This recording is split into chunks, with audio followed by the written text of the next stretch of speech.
Непотребен инцидент кој е провокација за европскиот пат на нашата земја, вака вице-премиерот Артан Груби го оцени вчерашниот инцидент во Тетово, каде повторно се вееше знаме на голема Албанија, додека градоначалникот Билјалка Сами промовираше асфалтирана улица.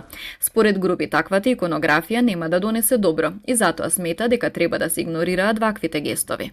Беспотребна иконографија која што служи на сите, освен не ниту на албанците, ниту на македонците и на било кој во нашата држава, посебно не кога во нашата земја пристига висок гостин од State Departmentот да ни даде поддршка за европска интеграција на земјата, а ние да предизвикаме такво нешто за да дефокусираме јавноста.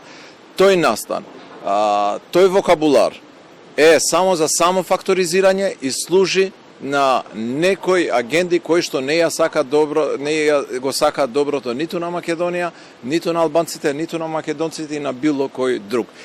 Касами вчера даваше изјава за медиумите токму пред знамето со иконографија која промовира територијални претензии, одговарајќи дека граѓаните го поставиле како реакција поради односот на власта кон нив и дека тоа нема врска со општината. Исто знаме беше истакнато и пред 2 недели на концертот организиран за пречек на косовскиот премиер Албин Курти, а затоа што не била интонирана државната химна и не било истакнато државното знаме при дочек на странска делегација, општината и градоначалникот заработија прекршочна пријава. За истиот прекршок пријава доби и градоначалникот на Чаир. За Касами тоа има политичка порака.